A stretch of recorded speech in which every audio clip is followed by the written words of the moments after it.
السلام علیکم ورحمۃ اللہ وبرکاتہ۔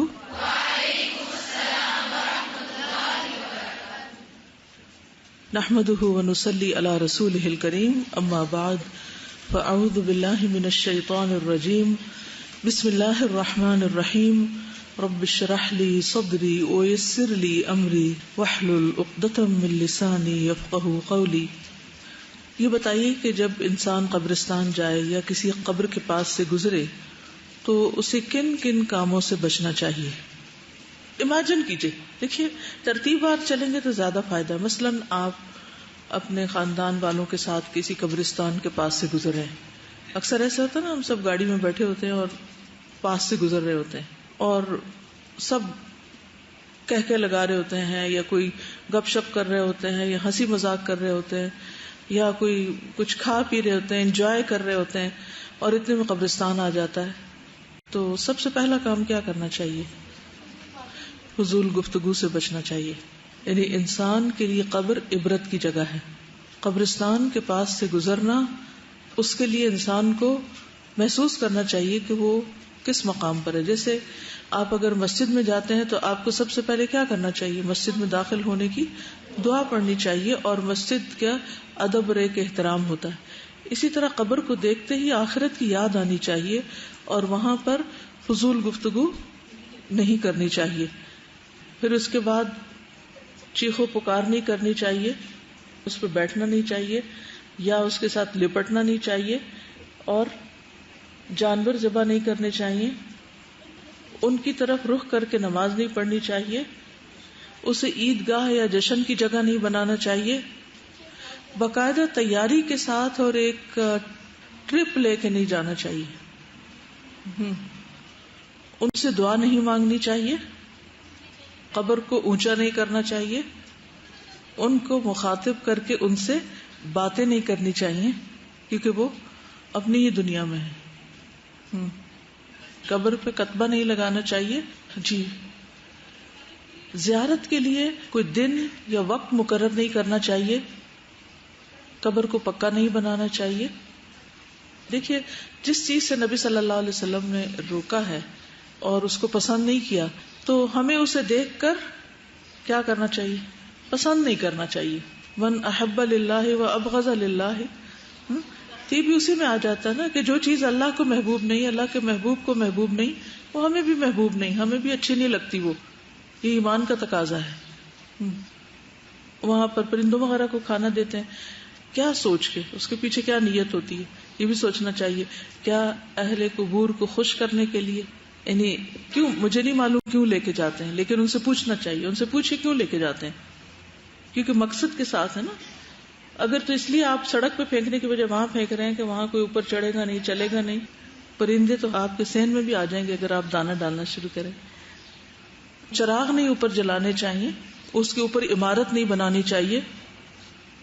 جی، اس پہ کوڑا کرکٹ نہیں پھینکنا چاہیے، گندگی اور غلاظت نہیں پھینکنی چاہیے، قبر پر مسجد نہیں بنانی چاہیے، اس کے اوپر کپڑے نہیں چڑھانے چاہیے کیونکہ کپڑا زندہ لوگوں کے لیے ہے۔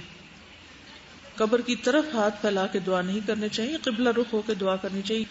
اسی طرح وہاں کی مٹی اٹھا کے ساتھ نہیں لانی چاہیے کیونکہ بعض لوگ اس کو خاک شفا بنا لیتے ہیں، بعض لوگ تو اس مٹی کی ٹکڑیاں بنا کے ان کے اوپر سجدہ بھی کرتے ہیں یا نماز میں سامنے رکھتے ہیں۔ کبھی اتفاق ہوا دیکھنے کا؟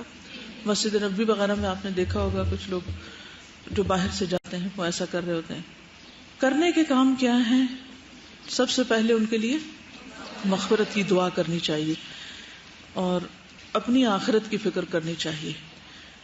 نبی صلی اللہ علیہ وسلم نے ایک مرتبہ وہاں بیٹھ کر عذاب قبر کا تذکرہ کیا تھا۔ برا بن عازب کہتے ہیں، ایک مرتبہ ہم لوگ نبی صلی اللہ علیہ وسلم کے ساتھ ایک انصاری کے جنازے میں نکلے، ہم قبر کے قریب پہنچے تو ابھی لحد تیار نہیں ہوئی تھی، اس لیے نبی صلی اللہ علیہ وسلم بیٹھ گئے اور ہم بھی آپ کے ارد گرد بیٹھ گئے۔ ایسا محسوس ہوتا تھا ہمارے سروں پہ پرندے بیٹھے ہوئے ہوں، یعنی اتنے سکون سے لوگ بیٹھے تھے اور ایک طرح سے خوف بھی تھا، یعنی ہل جل نہیں رہے تھے۔ اس سے اندازہ لگائیے کہ قبرستان میں جا کے یا قبروں کے پاس جا کے اچھل کود، دھمال ڈالنا، دھوم مچانا، یہ چیزیں تو کہیں سے بھی ان کا پھر جواز نہیں ملتا۔ یعنی صحابہ کے بیٹھنے کا انداز کیا تھا؟ نبی صلی اللہ علیہ وسلم کے ہاتھ میں ایک لکڑی تھی جس سے آپ زمین کو کورید رہے تھے. پھر سر اٹھا کر فرمایا اللہ سے عذاب قبر سے بچنے کے لیے پناہ مانگو. اور یہ بات 2-3 مرتبہ فرمائی. کس کو؟ جو اندر مردہ دفن تھا اس کو، یا جو باہر ساتھ تھے؟ باہر والوں کو. اگر کوئی مردے کو کہے کہ تم اپنے لیے عذاب قبر سے پناہ مانگو تو کیا یہ کہنا درست ہوگا؟ وہ کیوں؟ نمبر 1 یہ کہ وہ ہماری بات نہیں سن رہے. نمبر 2 یہ کہ اگر وہ سارا وقت بھی دعائیں مانگے تو اب ان کی دعا کرنے کا وقت گزر چکا ہے. نہ ان کی اب کوئی دعا قبول ہوتی ہے، نہ ان کی عبادت، نہ ان کا ذکر، کچھ بھی نہیں. اب وہ بالکل بے بس ہیں، اپنے لیے بھی اور کسی دوسرے کے لیے بھی. یہ بات یاد رکھیے، نہ وہ اپنے لیے اب کچھ کر سکتے اور نہ ہی وہ دوسروں کے لیے. کیونکہ حدیث میں آتا ہے جب انسان مر جاتا ہے تو اس کا عمل منقطع ہو جاتا ہے نا. الا من ثلاث، مگر 3 چیزیں بعد میں فائدہ دیتی ہیں. ولد صالح یدعو لہ، نیک اولاد جو دعائیں کرتی ہے. علم ينتفع به، وہ علم جو سکھا دے کسی کو اور لوگ اس سے فائدہ اٹھائیں، یہ کتاب لکھے یا کوئی ایسی چیز. اور تیسری چیز صدقۃ جاریہ، کہ وہ ایسے کوئی ول کر گیا ہے کہ اپنے مال کے 1/3 کو فی سبیل اللہ دینے کی، یا پھر اپنی زندگی میں کوئی ایسے پروجیکٹ کر گیا ہے کہ جس سے لوگ فائدہ اٹھا رہے ہیں، تو وہ اس کو مرنے کے بعد بھی فائدہ دے گا. باقی چیزیں جو ہیں اب وہ خود اپنے لیے کچھ کرے، اس کی کہیں بھی کوئی دلیل نہیں ہے کہ وہ دعا مانگے اپنے لیے یا کوئی اور آپ اس کو واعظ نصیحت کریں تو وہ اس کو سمجھے. وقت گزر گیا. کیونکہ مہلت کب تک ہے ہمارے لیے؟ توبہ کب تک قبول ہوتی ہے پتہ ہے آپ کو؟ یہ دوسری دلیل ہے کہ مردہ اپنے لیے کچھ نہیں کر سکتا جب تک موت کا فرشتہ نظر نہ آ جائے یا سورج مغرب سے طلوع نہ ہو جائے، جب تک توبہ قبول ہوتی. اب اگر کوئی شخص خود مر گیا ہے اور اس نے توبہ نہیں کی ہوئی تو وہ قبر میں چلا گیا، اب وہ اپنے لیے توبہ کرے تو ہوگی قبول، اور اگر وہ آپ کے لیے کرے تو بھی ہوگی. تو پھر ان سے دعا کرنے کا کوئی فائدہ نہیں نا. کیوں؟ ان کا عمل ختم، مہلت ختم. اور نمبر 2 سنتے بھی نہیں، بے بس، اور موت تک بس اعمال ہوتے ہیں جو فرشتہ نظر آ جاتا ہے، پھر اس کے بعد کوئی چیز نہیں ہے. یہ وہ سب کچھ غیب میں ہے. ان کی زندگی کس طرح کی ہے، ان کو کھانا کیسا ملتا ہے، وہ کیا کرتے ہیں، وہ سب غیب میں ہے. اور جس چیز کا ہمیں نہیں بتایا گیا یا جتنا بتایا گیا بس ہمیں اتنا ہی پتا ہے. پھر یہ ہے کہ قبروں کے پاس سب سے اہم چیز جس کا ہمیں احساس ہونا چاہیے وہ اپنی آخرت کی فکر اور اپنی تیاری. برا بن عازب سے مروی ہے کہ ایک مرتبہ ہم لوگ رسول اللہ صلی اللہ علیہ وسلم کے ساتھ جا رہے تھے کہ آپ کی نظر کچھ لوگوں پر پڑ گئی. آپ نے پوچھا یہ لوگ کیوں جمع ہیں؟ بتایا گیا کہ قبر کھود رہے ہیں. رسول اللہ صلی اللہ علیہ وسلم تیزی سے آگے بڑھے اور اپنے ساتھیوں سے آگے نکل گئے، یہاں تک کہ قبر کے قریب پہنچ گئے اور اس پر جھک گئے. میں بھی یہ دیکھنے کے لیے کہ نبی صلی اللہ علیہ وسلم کیا کرتے ہیں تیزی سے آگے نکل گیا. وہاں نبی صلی اللہ علیہ وسلم رو رہے تھے، یعنی جب قبر کھودی جا رہی تھی تو آپ رو رہے تھے، یہاں تک کہ آنسوں سے مٹی گیلی ہو گئی. پھر ہماری طرف متوجہ ہو کر فرمایا بھائیو اس دن کے لیے تیاری کرو. وہاں تو نہیں جا کے تیاری ہوگی. اب کیا فرمایا؟ اس دن کے لیے تیاری کرو. یہ سلسلہ صحیحہ کی حدیث ہے. تو ہمارا بھی طرز عمل آپ کی سنت میں یہی ہونا چاہیے کہ قبر کو دیکھ کر ہمارے آنسو آئیں، اور اگر آنسو نہیں آ رہے تو لانے کی کوشش کریں، یا ایٹ لیسٹ ہم اپنا منہ بند کر لیں اور فضول باتیں ادھر ادھر کی نہ کریں، اور غافل انسان کی طرح قبرستان میں کھڑے نہ ہوں، اس کو میلہ نہ بنائیں، عیدگاہ نہ سمجھیں. عیدگاہ میں جا کے چہل پہل ہوتی ہے نا، قبرستان میں چہل پہل ہنگامہ آرائی نہیں ہونی چاہیے. حضرت عثمان کا طرز عمل کیا تھا؟ جب وہ قبر کے پاس سے گزرتے تو وہ روتے تھے. کتنا روتے تھے؟ ان کی داڑھی تر ہو جاتی تھی، بہت آنسو بہاتے تھے. کیوں روتے تھے؟ وہ کہتے تھے کہ یہ آخرت کی پہلی منزل ہے، اگر یہاں نجات مل گئی تو بعد کے سارے مرحلے آسان ہیں، اور اگر یہاں نہ ملی تو بعد کے سارے مرحلے مشکل، ایک کے بعد ایک مشکل. اور نبی صلی اللہ علیہ وسلم نے فرمایا ہے میں نے جتنے بھی مناظر دیکھے ہیں قبر کا منظر ان سب سے ہولناک ہے. اس لیے بھی کہ انسان دنیا کی رونقیں چھوڑ کر ایک دم سب سے کٹ جاتا ہے، تنہائی میں چلا جاتا ہے، اندھیروں میں چلا جاتا ہے. اگر اپنے عمل کی کوئی روشنی نہ ہو تو کوئی باہر کی روشنیاں فائدہ نہیں دیتی. نبی صلی اللہ علیہ وسلم بعض اوقات قبرستان میں کوئی نہ کوئی تعلیم بھی دیا کرتے تھے. مثلا صحیح مسلم کی روایت ہے، ابو ہریرہ کہتے ہیں کہ رسول اللہ صلی اللہ علیہ وسلم قبرستان تشریف لائے، فرمایا السلام علیکم دار قوم مؤمنین وانا ان شاء اللہ بکم لاحقون، سلامتی ہو تم پر مومنوں کے گھر، ہم بھی انشاءاللہ تم سے ملنے والے. پھر فرمایا میں پسند کرتا ہوں کہ ہم اپنے دینی بھائیوں کو دیکھیں. صحابہ نے عرض کیا اللہ کے رسول صلی اللہ علیہ وسلم کیا ہم آپ کے بھائی نہیں ہیں؟ آپ نے فرمایا تم تو میرے صحابہ ہو اور بھائی وہ ہیں جو ابھی تک پیدا نہیں ہوئے. صحابہ نے عرض کیا اللہ کے رسول صلی اللہ علیہ وسلم آپ اپنی امت کے ان لوگوں کو یعنی ان بھائیوں کو کیسے پہچانیں گے جو ابھی تک نہیں آئے؟ آپ نے فرمایا بھلا تم دیکھو اگر کسی شخص کی سفید پیشانی والے سفید پاؤں والے گھوڑے سیاہ گھوڑوں میں مل جائیں تو کیا وہ اپنے گھوڑوں کو اس میں سے نہیں پہچان لے گا؟ صحابہ نے عرض کیا کیوں نہیں یا رسول اللہ صلی اللہ علیہ وسلم؟ فرمایا جب وہ لوگ آئیں گے تو وضو کے اثر کی وجہ سے ان کے چہرے اور ہاتھ پاؤں چمکدار اور روشن ہوں گے اور میں ان سے پہلے حوض پر موجود ہوں گا. سنو بعض لوگ میرے حوض سے اس طرح دور کر دیے جائیں گے جس طرح بھٹکا ہوا اونٹ دور کر دیا جاتا ہے. میں ان کو پکاروں گا ادھر آؤ تو حکم ہوگا کہ انہوں نے آپ کے بعد دین کو بدل دیا تھا. تب میں کہوں گا دور ہو جاؤ دور ہو جاؤ. تو اس بات کی بہت احتیاط کرنی چاہیے کہ ہم آپ کے بتائے ہوئے طریقے میں نہ اضافہ کریں نہ کمی کریں، اس کو ایز اٹ از لیں کیونکہ دین مکمل ہو چکا ہے اور بہترین طریقہ وہ جو آپ نے خود سکھا دیا. آپ کچھ بھولے نہیں، آپ نے کچھ کمی نہیں کی تو ہمارے لیے اتنا ہی کافی، اس پر ہماری تسلی ہو جانی چاہیے. تو یہ بات آپ نے کہاں سکھائی تھی؟ قبرستان میں. اس سے یہ بات بھی پتہ چلتی ہے کہ آپ کوئی بھی موقع سکھانے کا ہاتھ سے جانے نہیں دیتے تھے. سب سے زیادہ جو آپ کی توجہ تھی جس چیز پر وہ صحابہ کرام کی تعلیم اور تربیت کی. وہ تعلیم صرف کلاس روم کے اندر یا صرف مسجد نبوی میں نہیں تھی، وہ ہر موقع پر تھی. اس سے ہمارے سیکھنے کی کیا بات ہے؟ کہیں بھی ہم جا رہے ہوں تو علمی مذاکرہ جاری رہنا چاہیے. ہاں جو لوگ ہماری بات سننے سے گھبرائیں تو ان کے سر پہ مسلط نہ ہو، لیکن جن کو شوق ہو دلچسپی ہو ان کو بتاتے رہیں. ابو ہریرہ سے روایت ہے کہ نبی صلی اللہ علیہ وسلم ایک قبر کے پاس سے گزرے، حال ہی میں اس میت کو دفن کیا گیا تھا، یعنی تازہ لاش تھی ابھی. آپ نے فرمایا 2 رکعتیں خفیف سی ہوتی ہیں، ہلکی سی، اور تم لوگ انہیں حقیر اور زائد بھی سمجھتے ہو. جیسے میں نے دیکھا ہے بہت دفعہ کہ فرض پڑھتے ہی لوگ ایسے بھاگتے ہیں جیسے پتہ نہیں کون سا کام چھوٹا ہوا ہے، سنت نہیں پڑھتے. بعد میں مسجدوں سے بھی بھاگ نکلتے ہیں، کہیں بھی. یا تو جیسے آپ نے فرمایا کہ تم انہیں حقیر سمجھتے ہو، فرض تو ادا ہو گیا، اب سنت کا کیا، معمولی سی چیز ہے. یا پھر زائد سمجھتے ہو، ایکسٹرا، یعنی فرض سے. لیکن وہ 2 رکعتیں اگر یہ صاحب قبر اپنے عمل میں زیادہ کر لیتا تو اس کی نظر میں تمہاری باقی دنیا سے بھی زیادہ محبوب ہوتی. یعنی وہ دنیا جس کے پیچھے تم بھاگتے ہو یا جو تمہارے پاس ہے اس وقت، جو تمہیں بہت مرغوب ہے. کیونکہ ایک چیز کو چھوڑ کر دوسری کی طرف انسان کب بھاگتا ہے؟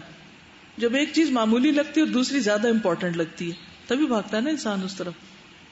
تو اس صاحب قبر کو اگر موقع مل جائے تو وہ پوری دنیا ایک طرف چھوڑ کے وہ 2 رکعتیں پڑھے.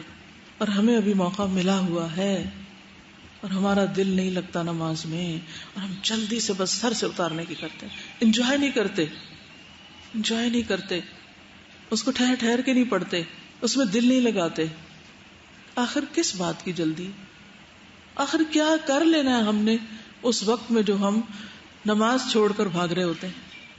کبھی جواز دیتے ہیں وہ سعودی نفل نہیں پڑھتے، کبھی کہتے ہیں وہ فلاں اہل علم جو ہیں وہ نہیں سنتیں پڑھتے. وہ ہمارے سامنے یہ سب لوگ کوئی نمونہ ہے؟ ہمارے نبی کیا کرتے تھے؟ ایک دفعہ آپ کے پاس ایک وفد آ گیا اور آپ کو اس وقت چھوڑنی پڑی سنت، تو آپ نے گھر آ کر عصر کی نماز کا وقت ہو گیا، اس وقت بھی وہ پچھلی سنتیں اپنی پڑھ لی. آپ کو معلوم ہے کہ مجھے خود یہ جو حدیث ہے اس سے نماز میں مجھے بہت فائدہ ہوا ہے. میں جب دیکھتی ہوں ادھر قبرستان، رات کو بھی جب آنکھ کھلتی ہے یا ویسے بھی دن میں کئی بار خیال آتا ہے کہ چند فٹ کے فاصلے پر لوگ زمین کے نیچے ہیں، تو میرے پاس یہ موقع ہے اس وقت کچھ کرنے کا، تو جلدی سے کچھ کر کیوں نہ لوں، یہ وقت نہ ضائع کروں، کچھ کر لوں. وہاں چلے گئی تو پھر نہیں وقت ہوگا. یہ کرنے کا جو اس وقت کر رہی ہوں یہ تو موقع نہیں ملے گا. اس سے پھر ایکسٹرا نیند، زائد آرام، سستی، فضول باتیں ادھر ادھر، اس سب چیزوں سے بے رغبتی ہوتی گئی. تو اصل سنت تو یہ ہے کہ ہم ان جگہوں سے عبرت لیں، نہ کہ ان پہ میلہ بنا کے اور ان پہ پھول چڑھا کے اور ان کو خوبصورت بنا کے اور وہاں میلے لگا کے اور وہاں بکرے ذبح کر کے اور دیگیں پکا کے اس کو ایسی عیدگاہ بنائیں کہ جیسے کوئی شادی کا ماحول ہو. تو وہ عبرت کا پہلو تو نکل ہی گیا نا. اور کسی کو نہیں پتا اندر کیا ہو رہا ہے.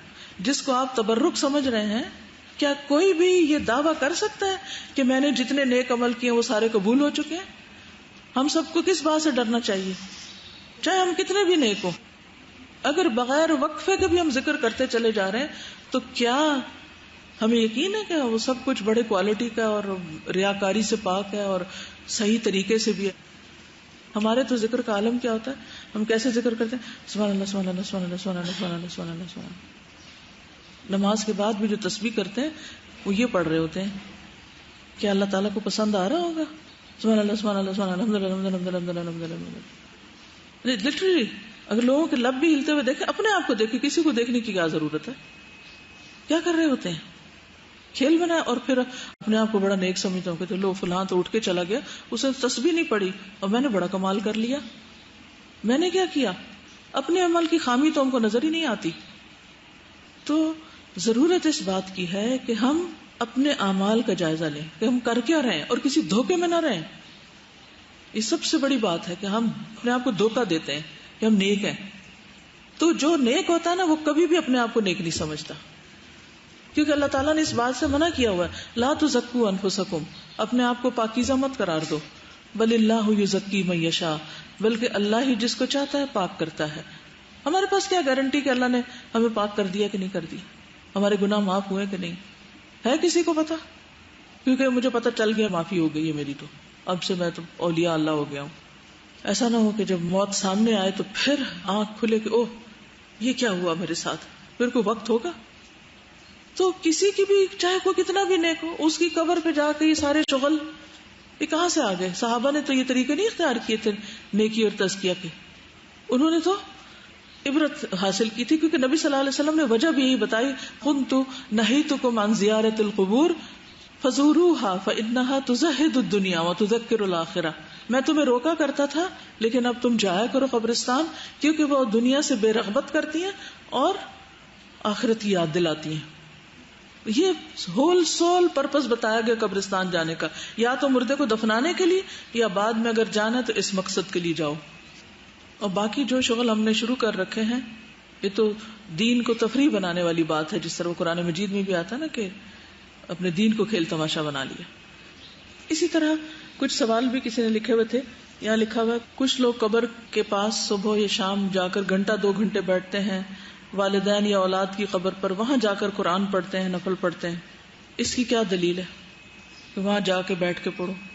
کیا نبی صلی اللہ علیہ وسلم مسجد چھوڑ کے بقیع میں جا کے بیٹھ کے قرآن پڑھتے تھے؟ یہ صحابہ سے کوئی روایت ہے کہ وہ لوگ اپنے گھر میں پڑھنے کی بجائے بقیع میں چلے جاتے تھے صبح سویرے اور وہاں جا کے پڑھتے تھے قرآن؟ ہاں، وہاں دعا سکھائی آپ نے، وہاں جا کے قرآن پڑھنے کی کوئی بات نہیں ملتی. جتنی بھی روایات ہیں زیارت قبور کے بارے میں احادیث کی کتابوں میں خود دیکھیے، ان میں دعاؤں کا ذکر تو ملتا ہے لیکن تلاوت کا نہیں ملتا. مثلا حضرت عائشہ جب حضور صلی اللہ علیہ وسلم کے پیچھے چلی گئی تھی قبرستان رات کے وقت، تو جب واپس آئی تو آپ نے ان سے پوچھا تو آپ نے کیا سکھایا؟ دعا سکھائی. نہ تو سورۃ فاتحہ سکھائی اور نہ ہی سورۃ بقرہ بتائی اور نہ ہی کوئی اور قرآن کا حصہ بتایا کہ عائشہ اگر تم کبھی قبرستان جاؤ تو یہ قرآن کا حصہ پڑھنا یا قرآن پڑھا کرنا. ایسا کچھ بھی نہیں سکھایا. اگر ہم یہ کرنا شروع کر دیتے تو اس کا مطلب ہے کہ نبی صلی اللہ علیہ وسلم کو تو نعوذ باللہ بھول گیا تھا اور ہمیں یہ نیکی یاد آ گئی. اس کے برعکس گھر میں قرآن مجید پڑھنے کی تاکید کی گئی. آپ نے فرمایا لا تجعلوا بیوتکم مقابر، اپنے گھروں کو قبرستان نہ بناؤ، اپنے گھروں کو قبرستان نہ بناؤ، کیونکہ شیطان اس گھر سے بھاگ جاتا ہے جس میں سورۃ البقرہ کی تلاوت کی جاتی ہے. تو گویا نبی صلی اللہ علیہ وسلم نے قبرستان کو کیا بتایا؟ قبرستان کون سی جگہ ہے جہاں قرآن نہیں پڑھا جاتا. تو ہم نے ہر الٹا کام شروع کر رکھا ہے اور جو کرنے کا کام ہے وہ بھول گئے. پھر اسی طرح خواتین اگر قبرستان جائیں تو انہیں باقاعدہ اپنے پردے کا اہتمام کرنا چاہیے اور معقول ڈریس میں جانا چاہیے. اس میں بھی دو بہت ایکسٹریمز پائی جاتی ہیں. بعض تو کہتے ہیں قبرستان جانا ہی منع ہے، اور وہ بتاتے ہیں کہ اگر عورت قبرستان جائے تو مردے کو ننگی نظر آتی. یہ سنا ہوا؟ کتنے لوگوں کو پتا یہ بات ہے؟ سب نے سنی ہوئی ہے، کیونکہ یہ بہت مشہور جھوٹ ہے. دیکھیے، آپ اگر کسی واش روم کے باہر کھڑے اور کوئی نہا رہا اندر، تو نظر آ رہا ہوتا ہے آپ کو اس حال میں کہ وہ ہوتا بھی ننگا. تو یہ کیسے ہو گیا کہ جو کپڑے پہن کے قبرستان جائے مردہ اس کو ننگا دیکھ پائے؟ تو عقل بھی نہیں مانتی، یعنی عقل کو بھی نہیں لگتی یہ بات. لیکن یہ بات ضرور ہے کہ عورت جب قبرستان جائے تو حجاب میں جائے. اس کی کیا دلیل ہے؟ حضرت عائشہ رضی اللہ تعالی عنہا جب حضرت عمر کو دفن کیا گیا، وہ خود کہتی ہیں کہ اس سے پہلے میں سر پہ دوپٹہ نہ ہونے کی حالت میں بھی چلی جاتی تھی، کیونکہ وہ ان کا پہلے اپنا ہی کمرہ تھا، تو پھر دوسری جگہ منتقل ہو گئی تھی، لیکن یعنی کہ جا کے دعا کرنے کی تو اجازت ہے نا. کیونکہ میں سمجھتی تھی کہ یہاں صرف میرے والد اور شوہر ہیں، لیکن جب حضرت عمر کی تدفین ہو گئی تو اللہ کی قسم عمر سے حیا کی وجہ سے جب میں اس کمرے میں گئی تو اپنی چادر اچھی طرح لپیٹ کر گئی. اس لیے نہیں کہ حضرت عمر دیکھ رہے تھے وہاں سے، یہ نہیں وجہ تھی، صرف غیر مرد کی پریزنس کا احساس، چاہے وہ زندہ یا مردہ. یہ بھی حیا کا ایک حصہ ہے. جہاں صرف عورتیں ہوں وہاں ہم اور طرح بہیو کرتے ہیں، لیکن کسی محفل میں اگر ایک بھی مرد ہو، بہت سارے تو چھوڑے، ایک بھی ہو، چاہے وہ آپ کی لیبورٹری ہو، چاہے کوئی لائبریری ہو، کیونکہ یونیورسٹیز میں ایسے ہوتا ہے نا، کالجز میں، یونیورسٹیز میں ہر جگہ مرد عورتیں ہر طرح کے لوگ کام کر رہے ہوتے ہیں، یا آپ کسی آفس میں گئے ہیں یا بینک میں گئے ہیں یا بازار میں گئے ہیں، جہاں کہیں مرد ہیں تو وہاں مسلمان عورت بہت باوقار اور با حیا ہوگی. اور حیا کا تعلق صرف لباس سے نہیں ہے، حیا کا تعلق دل سے ہے، کہ اس کا رویہ، بہیویئر، گفتگو، اس کی نگاہ، اس کا سٹائل، اس کا انداز، وہ سب کچھ بہت کمپوزڈ ہوگا. اور حضرت عائشہ کا یہ طرز عمل ہمیں یہی سکھا رہا ہے. پھر حضرت جابر بن عبداللہ کہتے ہیں کہ جب تدفین ہو گئی سعد بن معاذ کی تو نبی صلی اللہ علیہ وسلم کے ساتھ تھے ہم لوگ. آپ نے دیر تک تسبیح کی، لوگ تسبیح کرتے رہے، پھر تکبیر کہتے رہے، لوگ تکبیر کہنے لگے. کسی نے پوچھا آپ نے ایسا کیوں کیا؟ فرمایا اس بندے صالح پہ قبر تنگ ہو رہی تھی، بعد میں اللہ نے کشادگی کر دی. تو آپ صلی اللہ علیہ وسلم اللہ کی تسبیح اور تکبیر بیان کرنے لگے، یعنی اللہ کا ذکر کرنے لگے. اب اس میں ایک تو یہ کہا جاتا ہے کہ یہ عمل نبی صلی اللہ علیہ وسلم کے لیے خاص تھا. دوسری بات یہ ہے کہ جب قبرستان میں ہوں آپ، یا بازار میں ہوں، یا کسی بھی جگہ پر ہوں، تو ہمیں اللہ کا ذکر جاری رکھنا چاہیے. ٹھیک ہے؟ تو اگر آپ جواز بھی لیتے ہیں کہ نبی صلی اللہ علیہ وسلم نے تسبیح پڑھی تو ٹھیک ہے. علماء تو یہ کہتے ہیں کہ وہ آپ ہی کے لیے تھی، کہ آپ کو پتا چلا تھا کہ قبر تنگ ہو گئی ہے. ہمیں تو نہیں پتا چلتا کس کی قبر تنگ ہے کس کی نہیں، اس لیے ہم اس نیت سے تو نہیں پڑھ سکتے کہ ہم ازیوم کر لیں کہ اس کی قبر تنگ ہے اور وہ نہ ہو. ہمیں تو غیب کا علم نہیں ہے نا، نہ ہمیں کسی نے خبر دی وحی کے ذریعے، تو ہم تو ازیوم نہیں کر سکتے. اس لیے اس مقصد کے لیے نہیں پڑھیں گے. ویسے کہیں پر بھی ہوں آپ ذکر کرتے رہیں. نبی صلی اللہ علیہ وسلم کا عام حکم ہے کہ لا یزال لسانک رطبا، ہر وقت تمہاری زبان ذکر سے تر رہے. تو یہ چند چیزیں تھی قبر سے متعلق. اب اگر کوئی چیز آپ کے مائنڈ میں آ رہی ہے تو آپ تھوڑی مختصراً پوچھ لیجئے تاکہ میں اگلے لیسن پہ جا سکوں. پودا تو لگا سکتے ہیں، کہیں بھی لگا سکتے ہیں، گرینری اچھی ہے ہر جگہ. آپ نے لگایا تھا نا کسی کی قبر میں عذاب ہو رہا تھا. پھر میں اگین وہی کہوں گی، ہمیں کچھ پتا ہے کہ ہو رہا ہے کہ نہیں، تو ہم اس نیت سے نہیں لگا سکتے. لیکن پلانٹیشن تو صدقہ جاریہ کا کام ہے، کہیں بھی موقع ملے پودا لگائیے. ٹھیک ہے؟ جتنی اس سے آکسیجن پروڈیوس ہو رہی ہے وہ سب آپ کے لیے صدقہ لکھا جا رہا ہے کہ آپ مسلسل لوگوں کے بھلے کے لیے ایک فائدہ مند کام کیا آپ نے. وہ چاہے قبرستان ہو یا گھر ہو، کوئی بھی جگہ لگا سکتے ہیں پودے. جی بہت اچھا گہرا سوال انہوں نے کیا کہ نبی صلی اللہ علیہ وسلم جب تسبیح پڑھ رہے تھے، لوگوں نے پوچھا کہ آج آپ غیر معمولی کام کر رہے ہیں کہ عموماً آپ دفنا کر آ جاتے تھے. تو آپ نے فرمایا ہاں، اس نیک بندے کی قبر تنگ ہو گئی ہے. تو ان کا سوال یہ ہے کہ کیا نیک لوگوں کی بھی قبر تنگ ہو سکتی ہے؟ جی ہاں، قبر جو ہے ہر ایک کو بھیجتی ہے، کسی کو کم کسی کو زیادہ. ٹھیک ہے؟ اور کسی نیک بندے کو اس سے بھی زیادہ بھیج سکتی ہے، یعنی عام جتنا کسی نیک بندے کو بھیجتی. اور دو چیزیں جو عذاب قبر کا باعث بنتی ہیں، ایک تو چغلی کرنا ادھر کی ادھر لگانا، لڑائیاں فساد ڈلوانا، آپ کو پتا ہے فلاں آپ کے بارے میں کیا کہہ رہا تھا، اور دوسرے پیشاب کی چھینٹوں سے نہ بچنا، یعنی طہارت کا اہتمام نہ کرنا. کہتے ہیں کہ اگر کوئی پکی قبر توڑ کر دوبارہ کچی کرنا چاہے تو کیا یہ کر سکتے ہیں؟ بتائیے آپ. نبی صلی اللہ علیہ وسلم نے کیا کیا تھا خالد بن ولید کو جو بھیجا تھا. میں کہتے ہیں کہ قبروں میں عورتوں کے ساتھ زیادتی کے کیس سامنے آئے ہیں، اور گنز کی چوری ہوئی ہے، باؤنڈریز پکی ہو، بیچ میں قبر کچی ہو تو یہ ٹھیک ہے جی. تابوت بھی بنائے جا سکتے ہیں، اور اندر کر کے جو زمین کے اندر جہاں لحد کھودی جاتی ہے مختلف طریقے کیے جا سکتے ہیں. اصل میں جس چیز کی یہاں ممانعت کی بات ہے وہ اوپر سے باقاعدہ ماربل لگا کے اور اینٹیں لگا کے پکی کرنا. اس کا نقصان جیسے کل بھی میں نے ذکر کیا تھا، اس کا نقصان یہ ہے کہ پھر دوسرے مردوں کو دفن کرنے کے لیے جگہ کم ہو جاتی ہے.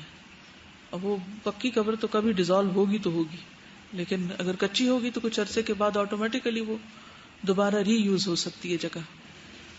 چلیے ہم آگے چلتے ہیں.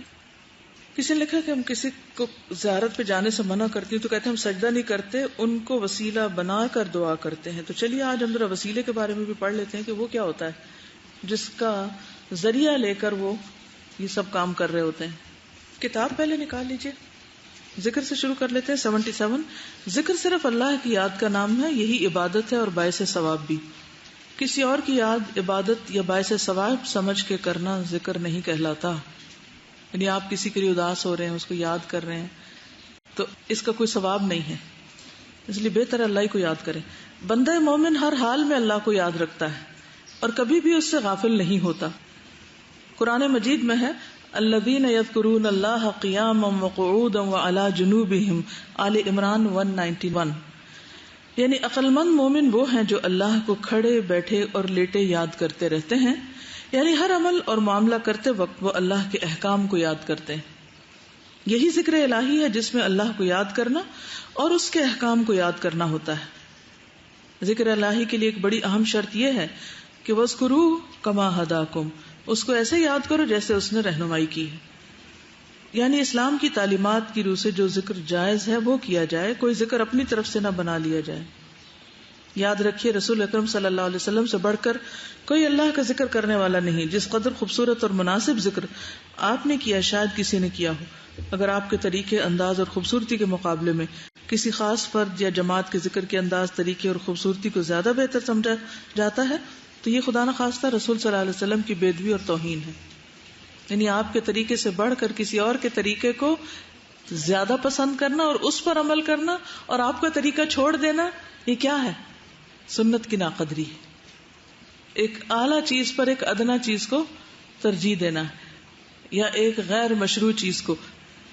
اتستبدلون الذی هو ادنا بالذی هو خیر، ایک ادنا چیز کو لے لیتے ہو اور جو اعلیٰ چیز ہے، بہتر چیز ہے، اس کو چھوڑ دیتے ہو. کیا بہتر ہے؟ جو کام نبی صلی اللہ علیہ وسلم کیا وہ سب سے بہتر ہے، تو اس کو چھوڑ کر اور کام شروع کر دیں. اور اس سے آپ دیکھیے کہ بعض لوگ یہ کہتے ہیں نا کہ اس کو فلاں وظیفہ الٹا پڑ گیا، بولتے ہیں اس کی کیا وجہ ہوتی ہے؟ انہوں نے خود ساختہ کوئی طریقہ گھڑا اور خود ہی اس کا نمبر مقرر کیا، جگہ مقرر کی، وقت مقرر کیا اور سٹائل کوئی خاص مقرر کر لیا اور پھر اس پہ کرنے لگے تو سر گھوم گیا. اب سب کو چھوڑ کے اپنے آپ کو بلیم کرنے کے بجائے کس کو بلیم کرنا شروع کر دیا؟ ذکر کو. ہاں تو قرآن تو شفا ہے، لیکن جو طریقہ ہم نے اختیار کیا وہ درست نہیں تھا. مثلا کوئی بھی اچھی غذا، اچھی خوراک اچھی ہوتی ہے، لیکن بعض اوقات وہی آپ کی بیماری کا ذریعہ بن جاتی ہے. کب ایسا ہوتا ہے؟ جب آپ اس کو ضرورت سے زائد کھا لیتے ہیں، صحیح طریقے سے نہیں. اسی طرح دوا آپ کے لیے فائدہ مند ہوتی ہے، لیکن کبھی دوا کا ریئیکشن ہوتا ہے، کب اوور ڈوز کر لیتے ہیں یا ایکسپائرڈ ہوتی. تو کس معیار سے اذکار کو پرکھا جائے؟ اگر اذکار حدود سے نکلے ہوئے ہوں تو پھر کیا کیا جائے؟ سنن دارمی میں ایک حدیث ہے، عبداللہ بن مسعود کے ایک ساتھی نے مسجد میں لوگوں کو ایک حلقے میں بیٹھے کھجور کی کھٹلیوں پر ذکر کرتے ہوئے دیکھا، مگر انہیں کچھ نہ کہہ سکے. اپنے بزرگ ساتھی عبداللہ کے گھر آئے اور انہیں یہ ماجرا سنایا کہ لوگ یہ کر رہے ہیں. سنتے ہی عبداللہ نے انہیں فرمایا اگر تم انہیں کچھ نہیں کہہ سکتے تو دین سیکھنے یا جاننے کا کیا فائدہ؟ اسی وقت سیدھے مسجد تشریف لائے اور ان لوگوں کو اسی حالت میں پایا جیسا کہ آپ کو بتایا گیا تھا. آپ ان کے قریب آئے، فرمانے لگے لوگوں، ابھی تو اللہ کے رسول صلی اللہ علیہ وسلم کی قبر کی مٹی بھی خشک نہیں ہوئی اور ادھر تم نے اس قسم کے کام ایجاد کر لیے. ذکر تو اللہ کے رسول صلی اللہ علیہ وسلم نے بھی کیا، ہمیں بھی انہوں نے سکھایا، مگر یہ کام تم نے کہاں سے اخذ کر لیا؟ اٹھو، چھوڑو اس کام کو اور چلے جاؤ. کیونکہ نبی صلی اللہ علیہ وسلم نے اس طریقے پر ذکر نہیں کیا. چنانچہ وہی ذکر اور اس کا طریقہ پسندیدہ ہے جو اللہ اور اس کے رسول صلی اللہ علیہ وسلم کے حکم کے مطابق ہو. باقی ذکر کی وہ متعدد اقسام، انداز، طریقے جو عوام میں پھیلا دیے گئے ہیں، ان کی تحقیق بہت ضروری ہے. مراقبے، بدھوں کی درآمداری کی دھمال، خاص وقت میں خاص گنتی کے ساتھ مخصوص ذکر، مراقبہ حالوں یا کمروں میں اندھیرا کر کے لفظ اللہ کا بلند آواز سے اجتماعی ذکر، مفروضہ یعنی خود ساختہ درود و سلام اور خوابوں پر مبنی ذکر وغیرہ، ان سب میں اکثر شرکیہ اور بدعیہ الفاظ ہوتے ہیں، چنانچہ ان سے حتی الامکان پرہیز کرنا چاہیے. بس سنت کو پکڑ لیں تو بہت کافی ہو جائے گی، وہ بھی پوری ہو جائے تو بہت ہو جائے گا. اس کے بعد کوئی وقت ملے تو کچھ اور سوچیں، اور وقت ملے گا نہیں. اس کے بعد اتنا کافی ہوگا اور سیٹسفیکٹری کہ دل بھی نہیں چاہے گا کچھ اور کرنے کو. یہ سب کام وہ کرتے ہیں یا اس وقت کیے جاتے ہیں جب اصل چیز نہیں ہوتی پاس. اس میں یہ ہے کہ انگلیاں جو ہے نا وہ گواہی دیں گی، بولیں گے ہاتھ قیامت کے دن.